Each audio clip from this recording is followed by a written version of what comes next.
Hello friends, नमस्कार friends. आज हम हल करने वाले हैं प्रश्नावली 3.4 को। इससे पहले फ्रेंड्स हमने प्रश्नावली 3.3 तक के इन सभी प्रश्नों को हल करवा दिए हैं। तो फ्रेंड्स वीडियो नहीं देखे हैं तो एक बार जाकर जरूर से देख लें। हमने इसका प्लेलिस्ट बना दिया है, उसमें सभी वीडियोज आपको चैप्टर वाइज मिल जाएगी। तो फ्रेंड्स यहाँ पर ना 3.4 बताने से पहले पहले ये बताइए कि हमने आपको जब 3.3 पढ़ाए थे तो आपको बोले थे ना कि यहाँ पर टोटल 6 कंसेप्ट है, जैसे कि देखेंगे। ये फ्रेंड्स यही देख लीजिए, यही कॉपी है, जस्ट अभी भी यहाँ पर सभी लिखा हुआ है। बोले थे कि चतुर्भुज के प्रकार के बारे में 6 प्रकार होता है, जो 3.3 में आपको हम यहाँ पर समलंब चतुर्भुज और पतंग और समांतर चतुर्भुज के बारे में यहाँ पर बता दिए थे। और आपको बोले थे कि जब 3.4 शुरू करेंगे तो जो 3 यहाँ पर बच गए थे, जो सम चतुर्भुज था, आयत था, अवर्ग था, उसको हम यहाँ पर फ्रेंड्स नेक्स्ट वीडियो में हल करेंगे, है ना। तो आज फ्रेंड्स हम यहाँ पर सम चतुर्भुज, आयत और वर्ग, ये फ्रेंड्स क्या होता है, किस प्रकार से फ्रेंड्स इसका क्या क्या डिफिनेशन हो सकता है, सभी को फ्रेंड्स आपको हम एग्जाम्पल के साथ समझाने वाले हैं, ठीक है। तो फ्रेंड्स हम यहाँ पर सबसे पहले जानेंगे ना सम चतुर्भुज के बारे में, ठीक है। तो सम चतुर्भुज फ्रेंड्स किस प्रकार से होता है, यहाँ पर ना वैसे आपके बुक में भी यहाँ पर फिगर दिया ही गया है। ये फ्रेंड्स आपको हम यहाँ पर ना फिगर दिखा रहे हैं, देखेंगे ये नीचे भी फिगर है और इधर भी फिगर है। तो फ्रेंड्स क्या हम यही वाला फिगर ले लें, देखेंगे। ये फ्रेंड्स यहाँ पर एक पतंग और एक समचतुर्भुज दिया गया है, तो जस्ट वही फिगर को ना हम यहाँ पर ड्रॉ कर लेते हैं, ताकि आप यहाँ पर और भी अच्छे तरीके से समझें। देखेंगे सबसे पहले फ्रेंड्स एक पतंग की आकृति है ना, तो हम उसी प्रकार से यहाँ पर बना लेंगे एक, और दूसरा फ्रेंड्स इस प्रकार से बना लेंगे। बना लिए हैं। तब पतंग में क्या होता है, ये फ्रेंड्स यहाँ से और यहाँ से इस प्रकार से फ्रेंड्स यहाँ पर विकर्ण है, ठीक है। जस्ट फ्रेंड्स यहाँ भी हम एक विकर्ण डाल देते हैं कुछ इस प्रकार से, कोई दिक्कत यहाँ तक नहीं है। और चाहें तो इसका भी दोनों का आप यहाँ पर फ्रेंड्स नाम दे सकते हैं। तो यहाँ पर ये बी, सी और डी हमने यहाँ तक नाम दे दिया है, कोई दिक्कत यहाँ तक नहीं होगी। और फ्रेंड्स यहाँ पर देखेंगे इसमें ना ये वाला भुजा और ये वाला भुजा दोनों ना आपस में यहाँ पर बराबर होगा, और इसका ये भुजा ये भी दोनों आपस में यहाँ पर बराबर होगा, ठीक है। जस्ट यहाँ पर जो विकर्ण खींचे हैं ना, तो यहाँ से लेकर के यहाँ तक की जितनी लंबाई होगी, जस्ट यहाँ से लेकर के यहाँ तक भी ना उतना ही लंबाई होगी। यहाँ से लेकर के फ्रेंड्स यहाँ तक की जितना लंबाई होगा, यहाँ से लेकर के यहाँ तक भी उतना ही लंबाई होगा। तो जस्ट आप यहाँ पर कह सकते हैं कि इसका भी नाम कुछ दे देते हैं, ओ दे देते हैं। तो यहाँ से लेकर के यहाँ तक के टोटल विकर्ण की लंबाई कितना हो जाएगा। तो फ्रेंड्स मान लेते हैं कि ए से लेकर के सी तक ये टोटल विकर्ण है। तो अगर हमें ए से निकालना होगा तो किस प्रकार से निकालेंगे, तो ए से ओ अब प्लस में ओ से सी, यानी कि ए ओ और ओ सी को ऐड करेंगे ना, तो हमें यहाँ पर ए से निकल कर ए आ जाएगा, कोई दिक्कत नहीं है। नहीं तो आप इसको दूसरा कंडीशन में भी लिख सकते हैं कि यहाँ से ए ओ बराबर हो जाएगा हमारा ओ सी के, ठीक है, कोई दिक्कत नहीं है। और हाँ फ्रेंड्स यहाँ पर ना आप देखेंगे तो जो यहाँ पर समचतुर्भुज है, इसका जो विकर्ण है ना एक दूसरे पर यहाँ पर लंबवत समद्विभाजक है। और यहाँ पर ना साथ में 90 डिग्री का हमारा कोण बना रहा है, ये यहाँ पर 90 डिग्री। जस्ट फ्रेंड्स यहाँ पर भी देखेंगे तो 90 डिग्री, यहाँ भी देखेंगे तो आ जाएगा 90 डिग्री, यहाँ भी देखेंगे तो 90 डिग्री। इस प्रकार से फ्रेंड्स आप कह सकते हैं कि दोनों का दोनों हमारा यहाँ पर बराबर है। तो फ्रेंड्स आई होप कि आपको यहाँ पर क्लियर हो गया होगा कि समचतुर्भुज के बारे में। तो फ्रेंड्स आप यहाँ पर नोट्स में इस प्रकार से समचतुर्भुज का यहाँ पर फिगर बना लेंगे। आप यहाँ पर लिख देंगे पतंग, ठीक है, ये लिखेंगे समचतुर्भुज। तो फ्रेंड्स उम्मीद करते हैं कि 2 एग्जाम्पल यहाँ पर काफ़ी होने वाला है। चलिए अब फ्रेंड्स ना हम यहाँ पर इसका डिफिनेशन लिखेंगे। डिफिनेशन किस प्रकार से लिखेंगे, सबसे पहले यहाँ पर समचतुर्भुज का ना एक फिगर हम ड्रॉ कर देते हैं, ताकि यहाँ पर जब फिगर आपके सामने रहेगा ना, तो यहाँ पर आप बहुत ही आसानी से यहाँ पर सभी बातों को समझ पाइएगा। इस प्रकार से फ्रेंड्स विकर्ण होता है, तो हम यहाँ पर विकर्ण भी यहाँ पर खींच लेते हैं, है ना, कोई दिक्कत नहीं है। इसका नाम भी दे देंगे ए बी सी डी, लिख दिए हैं, बिल्कुल क्लियर है। हम यहाँ पर समचतुर्भुज के बारे में भी जस्ट बता दिए हैं। अब यहाँ पर पूरा का पूरा बोले थे कि डिफिनेशन भी समझाएंगे। तो देखेंगे समचतुर्भुज में फ्रेंड्स यहाँ नहीं कि यहाँ पर क्या होता है, उसका जो भी भुजा है ये सभी बराबर होता है। ये 4 सेंटीमीटर का है तो ये भी 4 सेंटीमीटर, ये भी 4 सेंटीमीटर, ये भी 4 सेंटीमीटर, ये 6 है तो ये भी 6 रहेगा, ये भी 6 रहेगा, ये भी 6 रहेगा। तो क्या यहाँ तक कोई दिक्कत है, तो आप कहिएगा कोई नहीं। तो यहाँ पर हम लिखेंगे ना कि सभी भुजाएं बराबर होती है ना, है आप लिख लेंगे सभी भुजाएं बराबर होती है, कंप्लीट। दूसरा यहाँ पर लिखेंगे कि सम्मुख कोण बराबर होते हैं। अब कहेंगे सम्मुख कोण क्या होता है, तो ये वाला जो भुजा है, ये फ्रेंड्स ये वाला जो कोण है ना इसके बराबर होगा, ये वाला जो कोण है इसके बराबर होगा, ठीक है ना। समझिए कि एक दूसरे का अपोजिट है। तो वही यहाँ पर आप लिखेंगे कि सम्मुख कोण बराबर होती है या फिर होते हैं लिख देंगे। ठीक है, अगला पॉइंट में यहाँ पर लिखेंगे ना कि जो सम्मुख भुजा है वो फ्रेंड्स यहाँ पर समांतर होता है। अब समांतर कहने का मतलब क्या है ना कि अगर ये वाला फ्रेंड्स यहाँ से लेकर के यहाँ तक है ना, अगर पूरा ये वाला 4 सेंटीमीटर है तो ये भी यहाँ से यहाँ तक फ्रेंड्स पूरा 4 सेंटीमीटर होगा।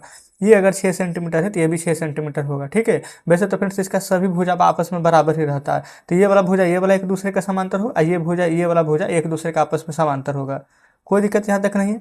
तो हम यहाँ पर लिखेंगे सम्मुख भुजा समांतर होते हैं, है ना, है लिख लीजिएगा, कोई दिक्कत नहीं है। अच्छा फ्रेंड्स, अब यहाँ पर से लेकर ना विकर्ण हम खींचे थे ना, तो एक दूसरे को यहाँ पर कहाँ विभाजित करिए, तभी जस्ट हमने यहाँ पर देखे थे कि यहाँ से लेकर के यहाँ से लेकर के फ्रेंड्स यहाँ, फिर यहाँ से लेकर के कुछ इस प्रकार से, फिर यहाँ से लेकर के यहाँ, ये देखेंगे तो इस प्रकार से यहाँ तक 90 डिग्री, यहाँ से यहाँ 90 डिग्री, यहाँ से यहाँ 90 डिग्री, यहाँ से यहाँ तक के 90 डिग्री। तो कह सकते हैं कि विकर्ण है जो कि एक दूसरे को समकोण पर 90 डिग्री पर विभाजित कर रही है।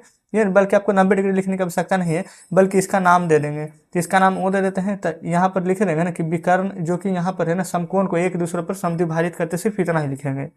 चलिए यहाँ पर लिखते हैं विकर्ण एक दूसरे को समकोण पर विभाजित, ये फ्रेंड्स विभाजित लिखेंगे कि समद्विभाजित, क्योंकि यहाँ पर सम है, इधर से भी बराबर उधर से भी बराबर, तो सम कर देंगे, सम द्विभाजित करते हैं। क्लियर है? यही फ्रेंड्स अगर लिखते कि 90 डिग्री पर विभाजित करते तो अच्छा नहीं लगता है ना, इसलिए समकोण ज़्यादा बेटर है। समकोण का मतलब भी तो 90 डिग्री होता है। तो यहाँ से देखेंगे ए ओ और यहाँ से फ्रेंड्स ओ सी, ये वाला जितना है वो भी इतना ही रहेगा, तो दोनों बराबर होगा, तो ए ओ बराबर में ओ सी। ठीक उसी प्रकार से फ्रेंड्स यहाँ से डी ओ और यहाँ पर से ले लेंगे ओ बी, ये भी दोनों बराबर रहेगा, तो डी ओ बराबर में ओ बी। तो फ्रेंड्स उम्मीद करते हैं कि आप समचतुर्भुज के बारे में यहाँ पर पूरा का पूरा चीज़ यहाँ पर जान गए होंगे। ठीक है, चलिए अब फ्रेंड्स हम अगला पॉइंट के बारे में पढ़ेंगे, यानी कि आयत। अब यहाँ से हम जान लेते हैं आयत के बारे में। यहाँ पर आप हेडिंग दे देंगे नोट्स में अपने आयत है। अब चाहे तो अंग्रेजी वर्ड भी लिख सकते हैं रेक्टेंगल, है ना। आयत फ्रेंड्स कुछ इस प्रकार से होता है, देखेंगे आयत में क्या ध्यान रखेंगे ना कि उसके आमने सामने वाला भुजा ये फ्रेंड्स समांतर होता है। ये वाला भुजा जितना है ना, अगर 6 है तो ये भी 6 सेंटीमीटर, और ये फ्रेंड्स अगर 2 सेंटीमीटर है तो ये भी 2 सेंटीमीटर, यानी आमने और सामने की भुजा दोनों आपस में बराबर होती है। इसका भी नाम दे सकते हैं A B C D. Clear है ना। चलिए तो फ्रेंड्स अब इसके बारे में पूरा का पूरा हम जान लेते हैं कि क्या है। तो यहाँ पर लिख लेंगे पॉइंट्स दे करके, ऐसा चतुर्भुज, ऐसा चतुर्भुज जिसकी सम्मुख भुजाएं बराबर हो, सम्मुख भुजाएं बराबर हो तथा प्रत्येक अंतःकोण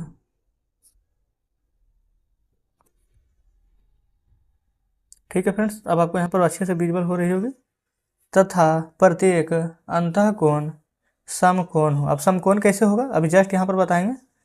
समकोण हो तो वह आयत कहलाता है। ठीक है, अब फ्रेंड्स यहाँ पर देखेंगे सबसे पहले ना, यहाँ से लेकर के यहाँ तक क्या ये समकोण है ना, देखेंगे जस्ट फ्रेंड्स ये भी समकोण है, ये भी समकोण है, ये भी समकोण है। कोई दिक्कत है यहाँ तक। समकोण कैसे हमने आपको बता दिया, समकोण फ्रेंड्स जो 90 डिग्री का हो। अब बिल्कुल 90 डिग्री का यहाँ पर कोण बन रहा है। अब फ्रेंड्स जस्ट विकर्ण अगर काटेंगे तो कुछ इस प्रकार से यहाँ पर विकर्ण कटेगा, कुछ फ्रेंड्स इस प्रकार से यहाँ पर विकर्ण कटेगा। आप कहेंगे बिल्कुल सही है, तो यहाँ पर आप लिख देंगे ना, यहाँ पर से फ्रेंड्स ए बी किसके बराबर हो जाएगा, तो ऊपर कहेंगे सी डी के बराबर हो जाएगा। फिर यहाँ पर फ्रेंड्स अगर बोलेंगे कि डी ए किसके बराबर होगा, तो आप कहेंगे सी बी का बराबर होगा, ये भी बिल्कुल सही है। अब जो विकर्ण है ना, जो उसका लंबाई समान होता है, अगर ये वाला 6 सेंटीमीटर का है तो ये भी 6 होगा, ये 10 सेंटीमीटर का है तो ये भी यहाँ पर 10 सेंटीमीटर का होगा। तो फ्रेंड्स जितना बात हम आपको यहाँ पर बोले हैं ना, वो सभी यहाँ पर अब लिखेंगे। ठीक है, तो सबसे पहले यहाँ पर ए बी सी डी के समांतर है, तो लिखेंगे ए बी बराबर में सी डी, दोनों आपस में बराबर है, कोई दिक्कत नहीं है। यहाँ से फ्रेंड्स ए डी किसके बराबर होगा, तो बी सी के, तो लिखेंगे ए डी बराबर में बी सी। अच्छा फ्रेंड्स यहाँ पर देखें कोण ए कितना है 90 डिग्री, बी कितना है 90 डिग्री, सी और डी ये सभी 90 डिग्री है ना।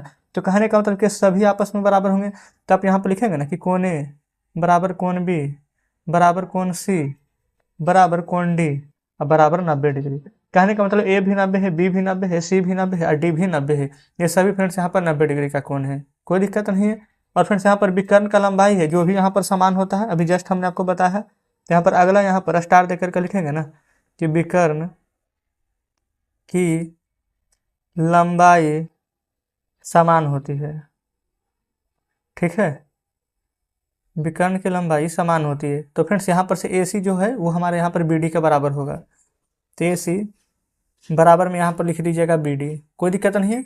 तो फ्रेंड्स इस प्रकार से आयत के बारे में जितनी यहाँ पर जानकारी हो सकती थी सब हमने यहाँ पर आपको दे दी है। ठीक है, अब आयत के बाद फ्रेंड्स अब हम यहाँ पर जान लेते हैं वर्ग को। एक लास्ट फ्रेंड्स यहाँ पर वर्ग बच गया है, वर्ग जैसे ही बताएंगे ना उसके बाद हम यहाँ पर चैप्टर को पूरा का पूरा हल कर लेंगे। चलिए यहाँ पर लिखेंगे फ्रेंड्स वर्ग। अच्छा, वर्ग किस प्रकार से होता है? तो जैसे समचतुर्भुज होता है ना, सेम फ्रेंड्स वही है। इसका भी ना चारों भुज आपस में बराबर होता है।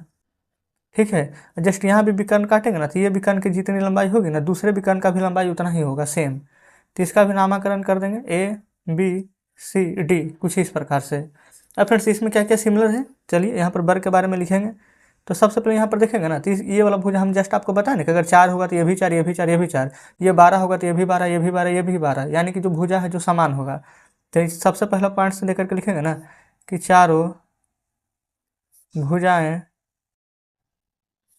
समान होती है। ठीक है, चारों भुजा समान होती है, आप है लिख लेंगे। और फ्रेंड्स यहाँ पर जो एक कोण है ये वाला ये वाला ये वाला जस्ट आयत की तरह ही कि ये भी समकोण है, 90 डिग्री का कोण बना रहा है ना, बिल्कुल। तो यहाँ भी लिखेंगे चारों कोण समकोण होते हैं, बिल्कुल सही। चलिए आगे बढ़ेंगे। अब इसके बाद फ्रेंड्स यहाँ पर देखेंगे जो विकर्ण है ना यहाँ से लेकर के यहाँ तक जो लंबाई होगा पहला विकर्ण का दूसरा विकर्ण का भी लंबाई सेम होगा। तो अगला नोट यहाँ पर पॉइंट देकर के लिखेंगे कि दोनों विकर्ण समान माप की होती है। ठीक है, ये भी फ्रेंड्स यहाँ पर भी ये भी पॉइंट्स आपको क्लियर हो जाना चाहिए। चलिए अब एक पॉइंट्स और लिख लेंगे। यहाँ पर जो विकर्ण है ना यहाँ पर एक दूसरे को समद्विभाजित कर रहे हैं, तो लिखेंगे विकर्ण एक दूसरे को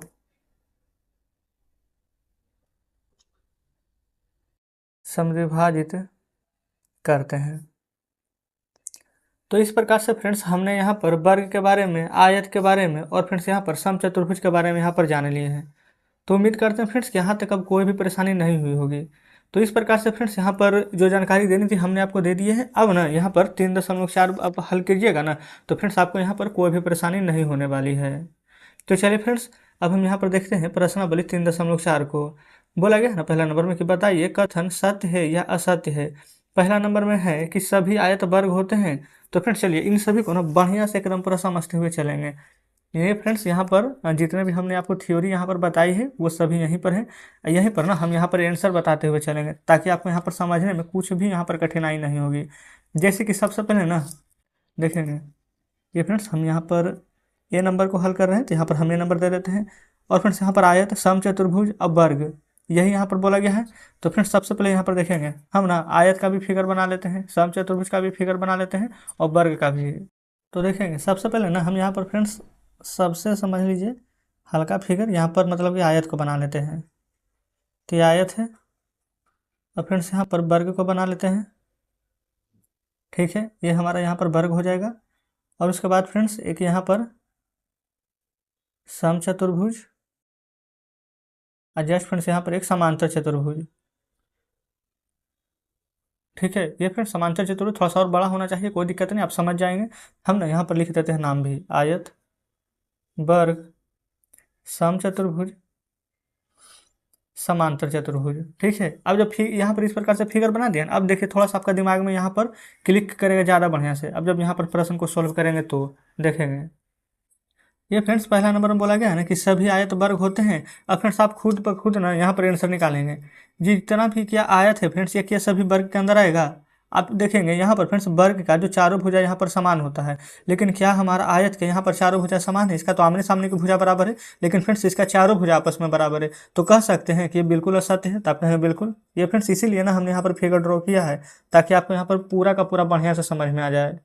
अब यहाँ पर ए नंबर के बाद अब यहाँ पर फ्रेंड्स हम बी नंबर को हल करेंगे। यहाँ पर ना सर एक ही पेन से यहाँ पर चलाते हैं, पूरा का पूरा नंबर यहाँ पर दे देते हैं, ठीक है।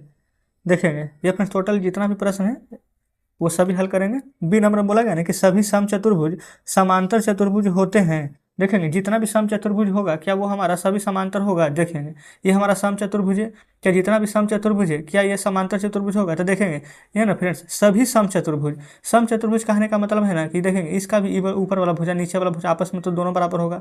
जस्ट फ्रेंड्स यहाँ पर भी दोनों भुजा आपस में बराबर होगा। आप कहेंगे बिल्कुल। तो समांतर चतुर्भुज में भी ना एक समानता यहाँ पर मिल जाएगा आपको कि इसका भी ना आमने सामने की भुजा ये वाला फ्रेंड्स हमारा यहाँ पर बराबर होता है। तो जो फ्रेंड्स यहाँ पर समानता ही बोला गया था, तो एक यहाँ पर है तो इसको भी कर देंगे आप सत्य है। फिर बोला गया ना कि सभी वर्ग समचतुर्भुज और आयत भी होते हैं। तो देखेंगे जितना भी वर्ग है फ्रेंड्स ये वाला जो वर्ग है क्या ये हमारा समचतुर्भुज हो जाएगा? वर्ग वाला क्या हमारा समचतुर्भुज होगा? तो देखेंगे वर्ग में भी चारों भुजा बराबर होती है, समचतुर्भुज में भी चारों भुजा बराबर होती है, इसके भी आमने सामने की भुजा बराबर होती है, इसके भी आमने सामने की भुजा बराबर होती है। तो क्या सभी वर्ग समचतुर्भुज होगा? तो बिल्कुल होगा। अच्छा आप बोला है कि आयत भी होगा, तो फ्रेंड्स आयत भी यहाँ पर हो सकता है। कैसे होगा? क्योंकि देखेंगे वर्ग के आमने सामने की भुजा बराबर होता है, तो आयत का भी आमने सामने की भुजा यहाँ पर बराबर होता है। तो सी में सत्य लिखेंगे। अब देखते हैं डी नंबर की ओर। ये फ्रेंड्स अब थोड़ा सा इस प्रकार से हटा लेते हैं। डी नंबर कहाँ है हमारा? ये अच्छा फ्रेंड्स नीचे ही था ना। बोला गया सभी वर्ग समांतर चतुर्भुज नहीं होते हैं, नहीं बोला गया है। देखेंगे जितना भी ये क्या वर्ग है क्या ये हमारा समांतर चतुर्भुज नहीं होगा? तो फ्रेंड्स वर्ग का भी आमने सामने की भुजा बराबर होता है, यहाँ पर समांतर चतुर्भुज में भी आमने सामने की भुजा बराबर होता है, ये तो हो सकता था, लेकिन बोला गया कि नहीं होगा। तो फ्रेंड्स ये हमारा असत्य होगा। चलिए अब ई नंबर की ओर हम चलेंगे। यहाँ पर ई नंबर में बोला गया ना कि सभी पतंग समचतुर्भुज होती है।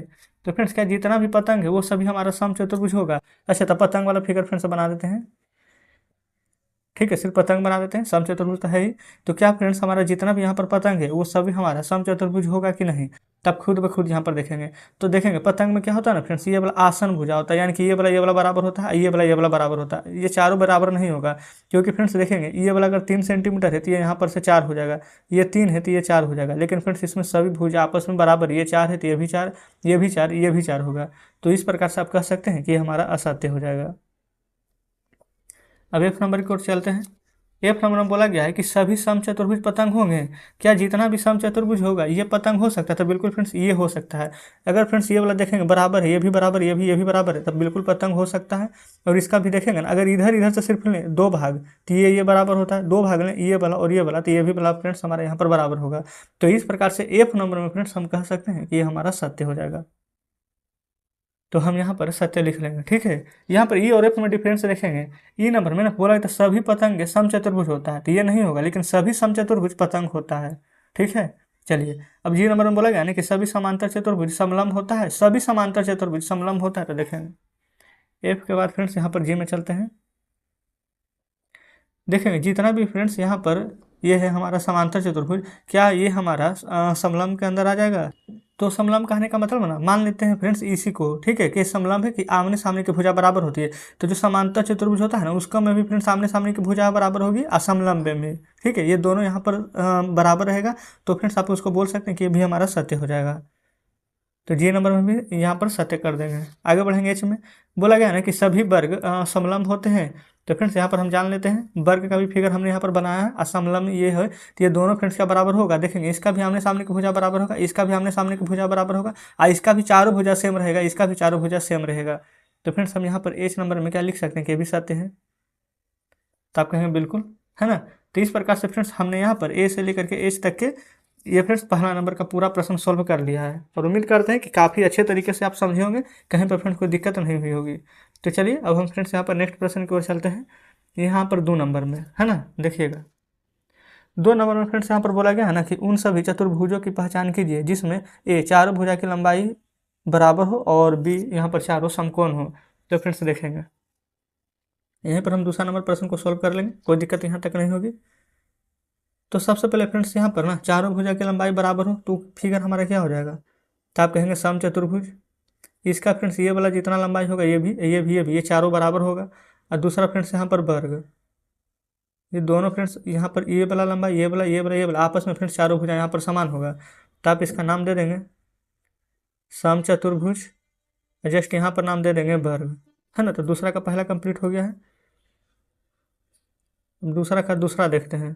दूसरा का दूसरा फ्रेंड्स बोला गया ना कि चार समकोण हो। अच्छा, तो चार को समकोण फ्रेंड्स किस में होगा, तो आप कहेंगे कि आयत में। आयत में फ्रेंड्स यहाँ पर चारों समकोण होता है कि नहीं, ये वाला समकोण, ये वाला समकोण, ये सभी फ्रेंड्स यहाँ पर 90 डिग्री का कोण होता है। तो यहाँ पर आप लिख देंगे आयत। तो उम्मीद करते हैं फ्रेंड्स कि यहाँ पर दूसरा नंबर तो बहुत ही आसानी से यहाँ पर कंप्लीट हो गया है। चलिए तीसरा नंबर पर आइए। बोला गया है बताइए कैसे एक वर्ग एक चतुर्भुज होगा। ठीक है, कैसे एक वर्ग है जो कि यहाँ पर चतुर्भुज होगा।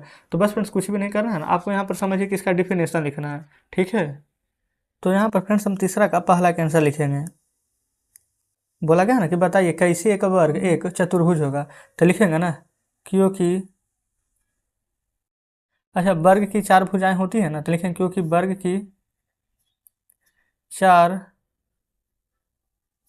भुजाएं होती है, इसलिए एक चतुर्भुज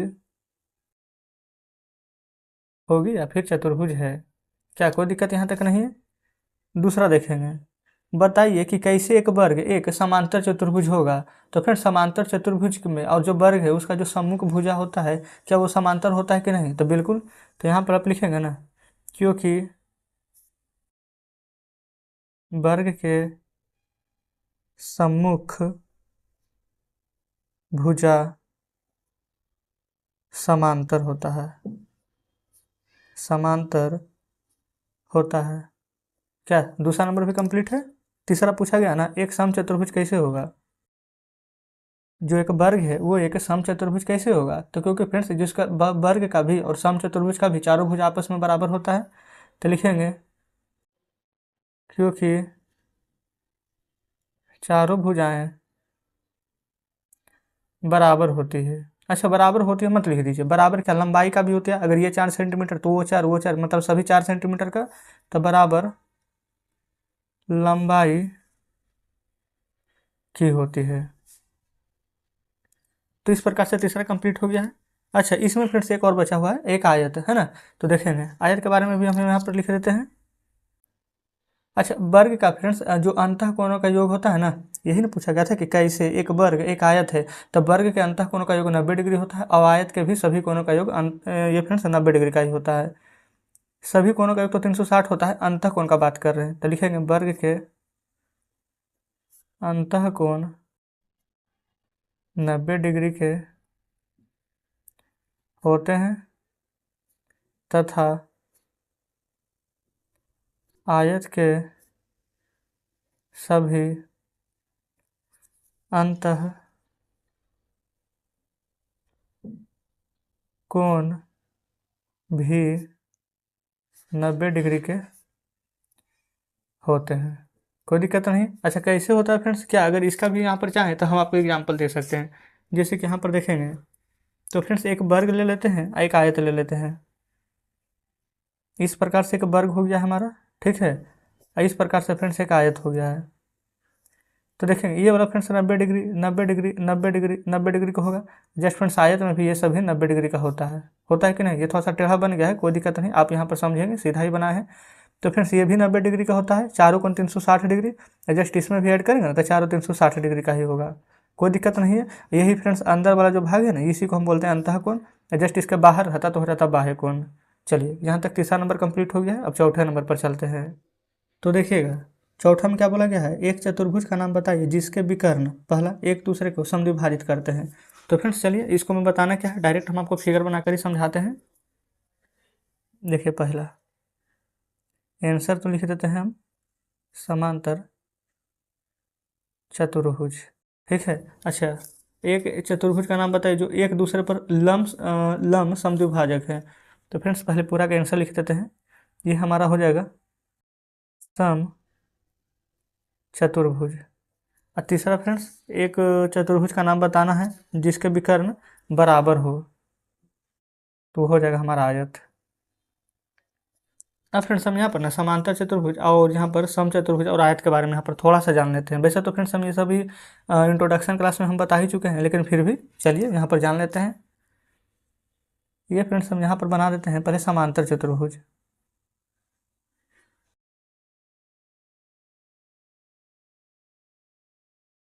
एक बनाते हैं यहाँ पर समचतुर्भुज और एक फ्रेंड्स हम यहाँ पर बनाते हैं आयत। अब यहाँ पर देखेंगे आप, जो समांतर चतुर्भुज है ना, ये फ्रेंड्स प्रश्न में जो बोला गया था इसके अनुसार चलेंगे हम कि एक चतुर्भुज का नाम बताइए जिसके विकर्ण एक दूसरे के समद्विभाजित करते, तो समांतर चतुर्भुज होगा। इसका जो विकर्ण है ना एक दूसरे को इस प्रकार से फ्रेंड्स समद्विभाजित करेगा, देखेंगे। और वही फ्रेंड्स समचतुर्भुज होगा जो कि यहाँ पर बोला गया एक दूसरे पर लंब समद्विभाजक है, तो फ्रेंड्स जस्ट इसी प्रकार से होगा। और उसके बाद बोला गया था कि जो एक दूसरे पर बराबर भी हो, तो फ्रेंड्स यानी कि जो विकर्ण की लंबाई यहाँ पर है वो भी यहाँ पर सेम रहेगी। तो इस प्रकार से आप कह सकते हैं कि हमारा हो जाएगा एक समांतर चतुर्भुज, ये हो जाएगा समचतुर्भुज, ये फ्रेंड्स हो गया है हमारा आयत। क्या कोई दिक्कत नहीं, हमने फ्रेंड्स आपको पूरा फिगर के साथ समझा दिए। और समचतुर्भुज में ना समान रहता है, समान रहने कहने का मतलब ना फ्रेंड्स, अगर ये 90 डिग्री है तो ये भी 90 डिग्री, ये भी 90 डिग्री, ये भी 90 डिग्री, ठीक है ना, ये फ्रेंड्स पूरा 90 डिग्री का हो जाता है, कोई दिक्कत नहीं है। चलिए, तो समांतर और समचतुर्भुज आयत ये फ्रेंड्स कंप्लीट हो जाता है। ये 4th नंबर का प्रश्न था। अब आगे बढ़ेंगे फ्रेंड्स, यहाँ पर 5वें नंबर में बोला गया है ना कि बताइए एक आयत उत्तल चतुर्भुज है कैसे। तो देखेंगे ये फ्रेंड्स अवतल चतुर्भुज, उत्तल चतुर्भुज है ना, इन सभी के बारे में हमने जानकारी आपको पिछली कक्षा में दे दी है। तो बिल्कुल अगर आपने अभी तक नहीं देखे तो जरूर से जाके देखिएगा। तो डायरेक्ट यहाँ पर डिफिनेशन लिखेंगे, क्योंकि आयत के सभी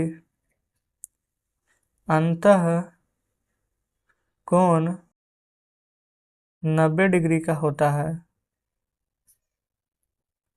जो कि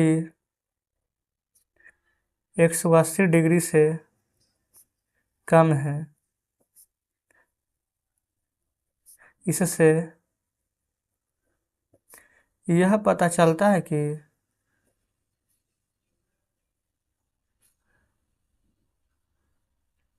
आयत एक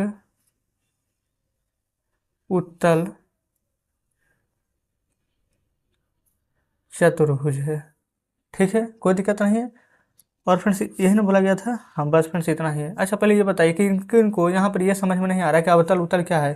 तो जैसे कि फ्रेंड्स जस्ट हम यहाँ पर एक ना फिगर बना देते हैं। सबसे पहले तो ये जानेंगे कि हमारा आयत है, तो जस्ट ना इसमें ये फ्रेंड्स देखेंगे एक उत्तल चतुर्भुज है। इसमें फ्रेंड्स दो कंडीशन होता है, एक जो विकर्ण होता है ना इसका जो अंदर की ओर होगा इस प्रकार से, ठीक है। तो अंदर की ओर जब होता है ना तो ये फ्रेंड्स हमारा उत्तल होता है, ठीक है। और जो जहाँ पर बाहर की ओर होता है वो फ्रेंड्स यहाँ पर अवतल होता है। अच्छा पता कैसे चलेगा ना, जैसे कि फिगर में ना देखेंगे, अगर कुछ इस प्रकार से अगर फिगर रहता है, यहाँ पर मान लेते हैं इस प्रकार से टेढ़ा मेढ़ानिया, तो अंदर की ओर देखेंगे धंसा है, लेकिन फ्रेंड्स ये यहाँ पर बाहर की ओर निकला है। तो इसी से फ्रेंड्स हम यहाँ पर अवतल और उत्तल को यहाँ पर पहचान लेंगे, ठीक है। चलिए, वैसे फ्रेंड्स अभी तो हम यहाँ पर अवतल उत्तल के बारे में नहीं पढ़ रहे हैं, लेकिन यहाँ पर आ गया है तो हमने आपको बता दिया है। बाकी यहाँ पर पूरा का पूरा डिटेल से यहाँ पर इंट्रोडक्शन क्लास से जरूर लीजिएगा, ठीक ना। जितना भी फ्रेंड्स यहाँ पर है ना मतलब कि पूरा जानकारी चैप्टर का ना उसी में यहाँ पर मिल जाता है। तो ठीक है, क्लास को मिस मत कीजिएगा। आ जाते हैं अब हम यहाँ पर 6ठे नंबर प्रश्न की ओर। 6ठा नंबर में देखिएगा, बोला गया है ना ए बी सी एक समकोण त्रिभुज है। ये फ्रेंड्स ए बी सी ये यहाँ पर एक समकोण त्रिभुज है, बिल्कुल ठीक है। फिर ओ समकोण की सम्मुख भुजा का मध्य बिंदु है। ओ जो है समकोण का यहाँ पर फ्रेंड्स मध्य बिंदु है। तो बताइए कैसे ओ बिंदु ए बी तथा सी के समान दूरी पर स्थित है। ए बी तथा सी के समान दूरी पर स्थित है। बिंदुओं से चिन्हित आकृति भुजाएं आपकी सहायता के लिए खींची गई है। चलिए ठीक है, ये फ्रेंड्स हम यहाँ पर ना 6ठे नंबर प्रश्न को समझते हैं। देखिएगा यहाँ पर जो क्या बोला गया था, ए बी सी एक समकोण त्रिभुज है। तो क्या हम लिख सकते हैं यहाँ पर ए बी सी त्रिभुज एक समकोण त्रिभुज है ना। अपने मन से हम कुछ भी नहीं लिखेंगे, तो प्रश्न में ही दिया गया था। अच्छा इसमें फ्रेंड्स कोण कितना कितना है, ये समकोण त्रिभुज है तो बी यहाँ पर कितना होगा, 90 डिग्री का कोण बनाएगा ना। तो आप कहेंगे बिल्कुल, तो लिखिएगा यहाँ पर जिसमें कोण बी बराबर 90 डिग्री है, ठीक है। और क्या बोला गया था कि सम्मुख भुजा का मध्य बिंदु है और वो बिंदु ए तथा बी के समान दूरी पर स्थित है, ठीक है। अच्छा फ्रेंड्स यहाँ पर आप देखेंगे कि त्रिभुज का जो विकर्ण है, तो त्रिभुज के विकर्ण का मध्य बिंदु क्या है, तो आप कहेंगे वो है ना। तो यहाँ पर हम लिख देते हैं ना कि त्रिभुज की या फिर त्रिभुज का भी लिख सकते हैं। त्रिभुज की विकर्ण का मध्य बिंदु O है। ठीक है, कोई दिक्कत अब नहीं है। अब फ्रेंड्स यहाँ पर देखेंगे ना, ए बी सी डी यहाँ पर पूरा का पूरा लिख सकते हैं। ए बी सी डी ये क्या है, आयत का फिगर है ना, तो आप कहेंगे हाँ बिल्कुल है। तो यहाँ पर हम लिखेंगे ना कि ए बी सी डी एक आयत है। ए बी सी डी एक आयत है। अच्छा, यहाँ पर फ्रेंड्स आप देख लेंगे तो जो हमारे यहाँ पर बी सी है ना, वो हमारा किसके बराबर हो जाएगा, तो आप कहेंगे ए डी के बिल्कुल बराबर हो जाएगा। तो हम ए यहाँ पर बी सी बराबर में ए डी लिख सकते हैं, और यहाँ से फ्रेंड्स ए बी बराबर हो सकता है डी सी, तो आप कहेंगे बिल्कुल हो सकता है। तो हम यहाँ पर लिखेंगे ना कि बी सी बराबर है हमारा ए डी का, और जस्ट नीचे लिखेंगे कि ए बी बराबर हो जाएगा डी सी के। कैसे फ्रेंड्स, तो यहाँ पर आप लिखेंगे ना कि बी सी के बराबर ए डी एक रेखा खींचा। ठीक है, इसी प्रकार से जस्ट यही वाला चीज़ ना नीचे यहाँ पर फ्रेंड्स आप लिख देंगे, कोई दिक्कत यहाँ तक नहीं होगा। अब फ्रेंड्स यहाँ पर विकर्ण क्या है, यहाँ पर से लेंगे ना तब बी ओ और डी, यही विकर्ण है, किसके बराबर हो जाएगा, तब बी डी के। आप कहेंगे बिल्कुल सही है। तो यहाँ पर से हम लिखेंगे ना कि B O plus O D, अब बराबर में लिख सकते हैं बी डी। कैसे फ्रेंड्स, यहाँ पर से बी ओ यहाँ से ओ डी बराबर हो जाएगा बी डी के, कोई दिक्कत नहीं है। लेकिन आप ये जो लिखे हैं ना, तो इससे पहले एक पॉइंट्स फ्रेंड्स यहाँ पर लिख लेंगे कि बी ओ बराबर हो जाएगा ए सी के। क्यों, तो लिखेंगे यहाँ पर क्योंकि आयत के विकर्ण बराबर होते हैं, इसलिए friends B O plus O D बराबर हो जाएगा हमारा बी डी के। ये इसी तरह से फ्रेंड्स ए ओ और प्लस ओ सी बराबर हो जाएगा हमारा ए सी के। तो यहाँ पर लिखेंगे ए ओ प्लस में ओ सी बराबर हो जाएगा हमारा ए सी के, यानी कि फ्रेंड्स आपस में इस प्रकार से सभी बराबर हो जाएंगे। तो लिखेंगे ए ओ बराबर ओ सी बराबर बी ओ बराबर ओ डी। अच्छा, कैसे कैसे हुआ है फिर से पढ़ेंगे। ए ओ बराबर ओ सी, ये हो जाएगा फ्रेंड्स ए ओ बराबर ओ सी के, यहाँ से फ्रेंड्स बराबर हो जाएगा बी ओ ओ डी के। तो वही चीज़ फ्रेंड्स जस्ट हमने यहाँ पर लिखे हैं, है ना, कोई दिक्कत नहीं है। तो यहाँ पर अब लिखेंगे ना लास्ट में कि इससे यह साबित होता है कि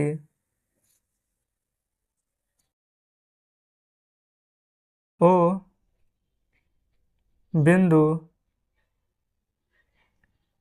ए बी सी से समान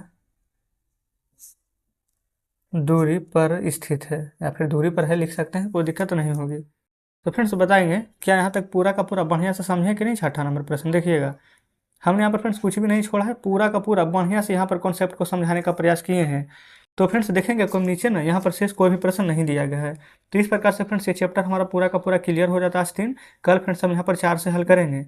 और फ्रेंड्स देखेंगे कहीं पर अगर कुछ डाउट बचा हो ना कि हाँ किसी भी कारण से हम ये प्रश्न नहीं समझे हैं, तो फ्रेंड्स कमेंट में जरूर से बताइएगा। लेकिन कभी कभी ऐसा कितना बार हो जाता है ना कि आपको लगेगा ना कभी समझ में नहीं आया है, लेकिन आप कमेंट कर देंगे तो फिर थोड़ी देर के बाद ना आपको लगेगा कि नहीं हम समझ पा रहे हैं। ऐसा क्यों होता है कि वीडियो को रिपीट देखने की वजह से। तो अगर पहले आपको समझ में नहीं आता तो कोशिश करें कि वीडियो को हम दोबारा देख लें।